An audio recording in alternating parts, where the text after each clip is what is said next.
Alrighty, so as you can tell, there's a little bit of a theme going on this morning. So a quick quiz about how much you know about eggs. Okay, very deep and meaningful to do this. First of all, a nice easy one, the only easy one. In the nursery rhyme about an egg who sat on a wall and had a big fall. So hands up if you think it's Howdy Dowdy. Hands up if you think it's Humphrey Davy. Connor, thank you. I knew I'd get one. Humpty Dumpty. So hands up if you think it's Humpty Dumpty. Right, so you kind of know where we're going then in this. Okay, so roughly, how many eggs does a single chicken lay each year? Roughly. How many? So if you think it's 450, raise your paws, okay? If you think it's 300, okay, quite popular, 150. Okay, the correct answer is 300. Right, Alrighty, if you think that's amazing, when you hear this one.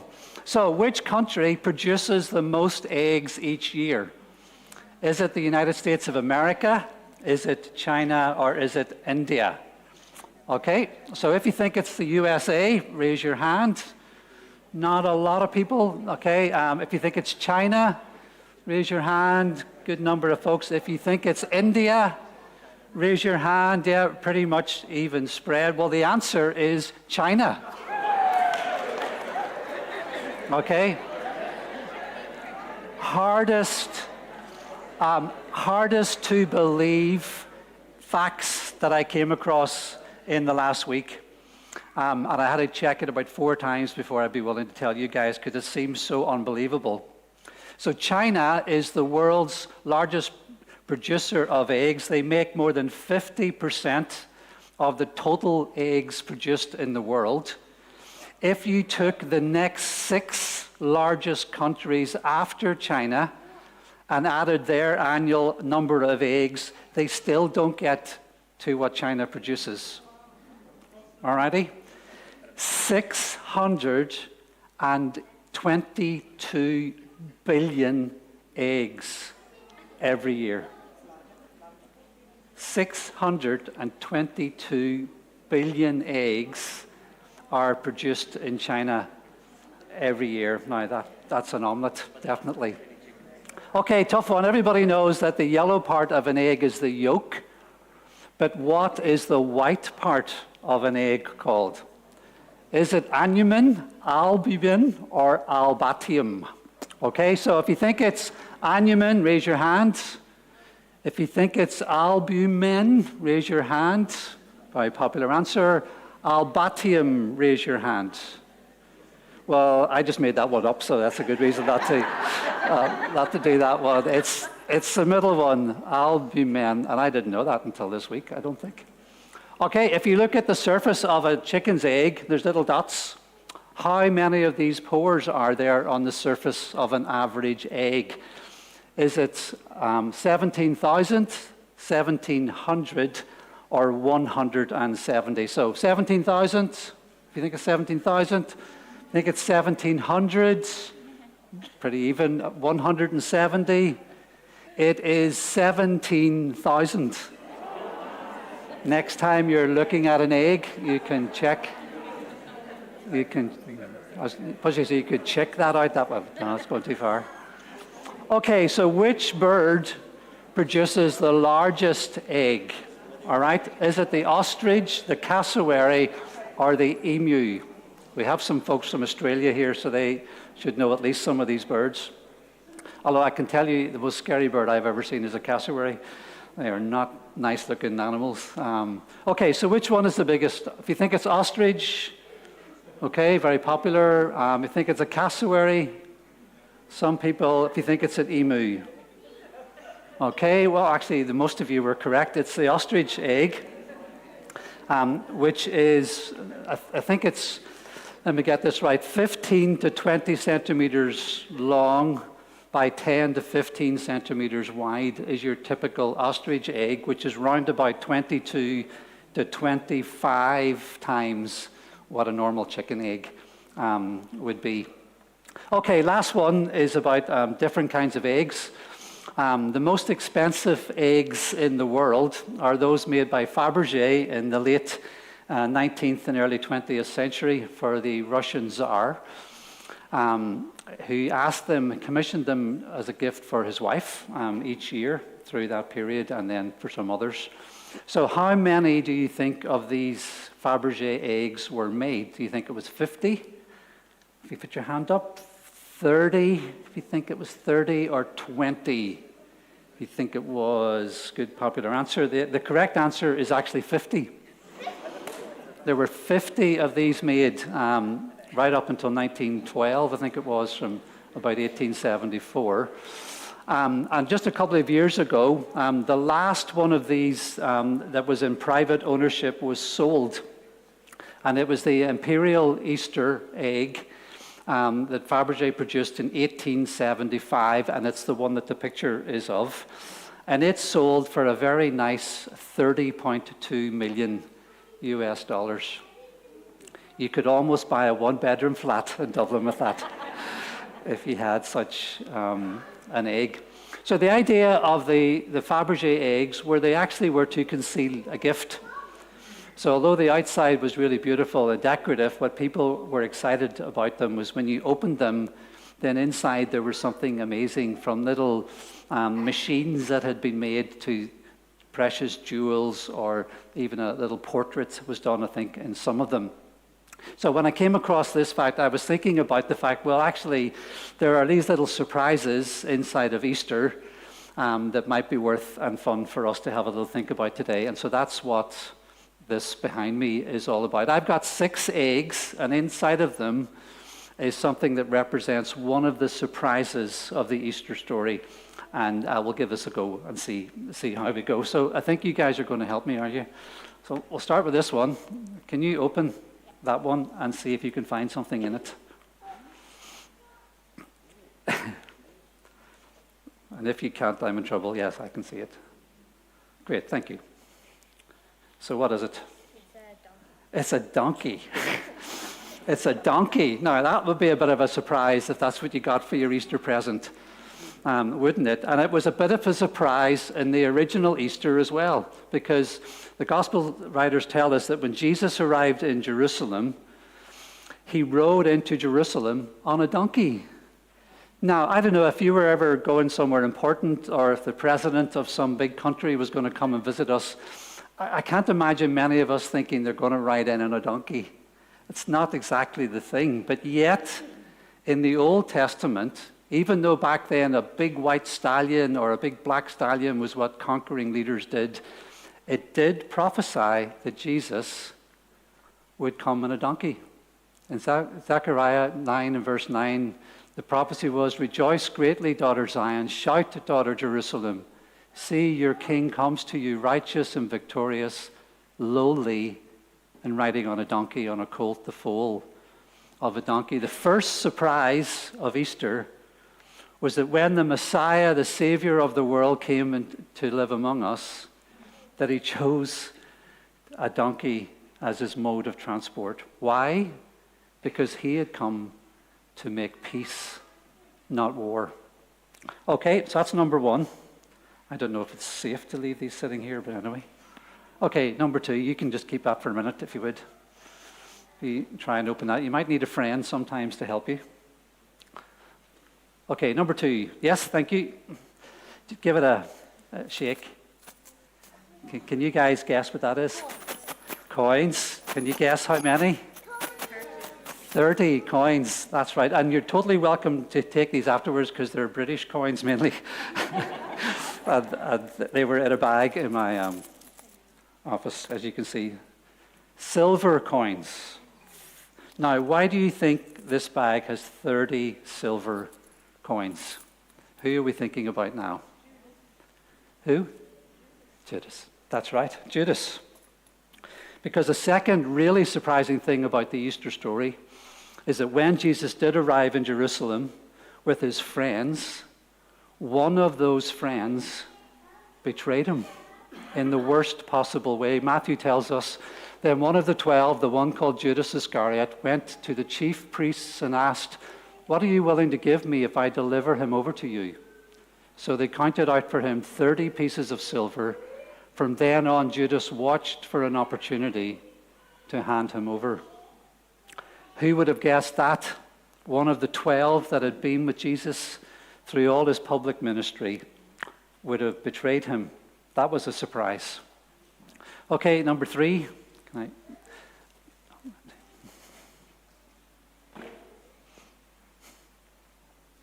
Don't worry if you crack them or break them. That's just great. Thank you.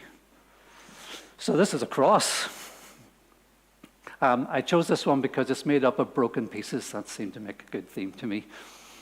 A cross. The third amazing part of the Easter story is that Jesus, the Son of God himself, who came to free us, who taught and loved and healed people and did all kinds of things, well, he ended up dying on a cross, following his friend betraying him. John tells us, carrying his own cross, Jesus went to the place of the skull, which in Aramaic is called Golgotha, and there they crucified him, and with him 2 others, one on each side, and Jesus in the middle. By far, the most surprising thing about Easter is that the Son of God himself would choose to die on a cross. And he did that for us. He did that because that's the way he would bring peace. He did that because by dying on the cross, he did something that we could not do for ourselves. I'm hoping this is going to move on. Yeah. So the cross. All right, number 4. Is it okay to keep asking? Are you waving your hand? Yeah. That looked like your daddy, but anyway, there you are. If you open that, this one's a bit sneaky. Great. Thank you. Thank you. Perfect. You can hang on to that. So this one has a piece of cloth, but it's a piece of cloth that has been ripped in 2. So what are we thinking of here? The curtain in the temple. Anyone? Can I pick on you? See if you can rip that in 2, would you? Good. Thank you. I'm delighted because I tried to. I couldn't either. Good. So this is about 2 millimeters thick. And in the big temple in Jerusalem, they had this huge curtain. It was about 25 meters long and about 10 meters high, and it was 10 centimeters thick. So it was like the thickness of my hand. And one of the things the gospel writers tell us is that when Jesus breathed his last on the cross and said, "It is finished," this massive, huge, it took hundreds of priests to handle it whenever they were dealing with it. If they ever had to take it down to renew it, was torn in 2. And why we are told that is because that curtain played a really important role in the life of Israel. That curtain is what kept the Israelites from entering this place in the temple called the Holy of Holies. And every year, only one person on one occasion, the high priest, was allowed to enter into that place because that Holy of Holies represented God's near presence in Israel's country and in the world, in fact. And what happened when Jesus died on the cross is that this big, heavy thing that divided us from God's presence was torn in 2. And that was a massive surprise for everybody. And the wonderful part of it is it's a surprise for us too. Because after all those thousands of years where people weren't able to enter into the presence of God, now because of Jesus, we are all invited to enter his presence. Okay, 4. This one is a little bit odd. Where are we? There we are. This is a little bit different. So if you open that one, see if you can find anything in there. And the answer is no, isn't that right? That one's empty. That one's empty, but that's actually a very important one. So why is it empty? Well, of course, yet another surprise of Easter is that when the two Marys, Mary his mum and Mary Magdalene and Salome, went to the place where they had laid Jesus after he had been killed, they went to him to prepare him for his time in the grave. And when they got there, the stone was rolled away and Jesus wasn't there. And they were told by the angel, don't be alarmed.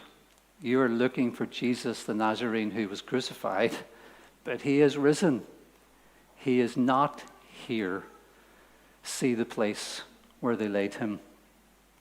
Christianity is amazing news for us. Today is one of the most special days that we'll ever have in our lives, and it would be even with the news that Jesus had died on the cross for us. But the Easter story is even more surprising, because Jesus did die on the cross, but 3 days later, God raised him from the dead.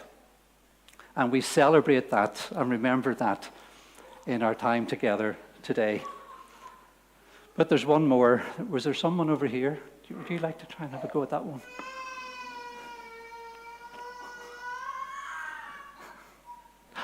Thank you. Okay, I made this, just bear that in mind. What do you think this is representing? A cloud.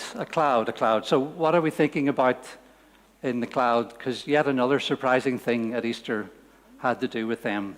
What do you think this was? Well, if we turn to Acts chapter 1, we read these words. After Jesus said this, Jesus was taken up before their very eyes, and a cloud hid him from their sight. They were looking intently up into the sky as he was going, when suddenly 2 men dressed in white stood beside them. Men of Galilee, they said, why do you stand here looking into the sky? This same Jesus, who has been taken from you into heaven, will come back in the same way you have seen him go into heaven. And the final bit of the surprise of Easter, before we get to Pentecost, I really could have had 7 eggs, but we'll leave Pentecost as a separate thing, was that Jesus was taken up after he had appeared for 40 days following his resurrection, with this amazing promise that one day we will all see him return once more. These are some of the surprises, just some of the surprises of Easter. And therefore, what we can know today as we gather in our worship, as we think about various things, well, the first thing is we can know who God is. If Jesus is raised from the dead, he is the only person in all of history to be resurrected and taken up into heaven. His resurrection proves that he is who he said he was, that he was the Son of God himself come among us. And because of that, we now know what God is like, because Jesus says, if you want to know what my Father is like, look at me. And we realize the truth about the God who made us, that he wants us to know him as Father. He wants us to be forgiven because Jesus has died on the cross for that. He wants us to know him in our lives, and that is amazing. Secondly, therefore, we know who we are. You and I are not accidents. We're not the random produce of chemicals interacting in history and all that kind of stuff. That's not true. Because Jesus was raised from the dead, we know now that we are people who've been made, created by the God who loves us, made in his image and his likeness. That is the greatest truth that you and I will ever have in our lives. Thirdly, we know what our lives are about, therefore. Our lives are about loving this God who made us so that we could love him with all our heart and soul and mind and strength. And they're about loving our neighbors as we love ourselves. And as God builds his church, then we get to be those who participate in that. As he changes our lives by his love, we get to be those who go and take that love to others and help them to discover God changing their lives in that. And lastly, but not leastly, if that's a word, the hope that is ours. Because this Jesus, who was raised from the dead and taken into heaven, is one day going to come back. And that means that whatever goes on in our world, however many wars there are, or famines there are, or however many disappointments or hurts that we face in our lives, we know we've got a hope that is absolutely amazing. That one day Jesus will return. One day, as he promised, he will take away all the suffering and brokenness. There'll be no more tears, as Revelation puts it, in our world. And for all of these reasons, Easter is something to be excited about. And you could also say it is exactly what we need to know. I first came to know Jesus when I was about 16 years old. And my life was changed and continues to be changed. As you guys have loved me and forgiven me and helped me face some of the brokenness in my life, so I have watched God do something in me that I never thought would be possible. And I get to watch that in your lives as well. The difference this day makes is amazing. So brothers and sisters, I hope that today your hearts and your minds and your souls will be filled with the wonder, the sacrifice, the hope that is ours in all these surprising things that Easter contains. May God bless each of you with his amazing kindness and grace. Let's pray.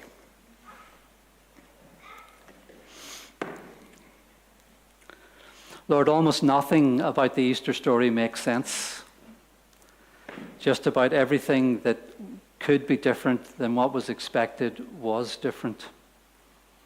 And yet, in the end of it, we see the magnificence of your plan. That you would come and allow us a representative who would be worthy of bearing the cost of our forgiveness. That you would come and do something that allows us to know that our faith is sure. That you would do something that allows us to know we have hope now that nothing and no one can ever destroy. So we ask that as we unpack Easter for ourselves, that, Father, you'd let the wonder of it all sink deeply into each of our lives. And Lord, as we deal with others, as we go into this week and the weeks ahead, help us to be those who carry our crosses so that many who don't know you can have the joy of that discovery. We ask it in Jesus' mighty name. Amen.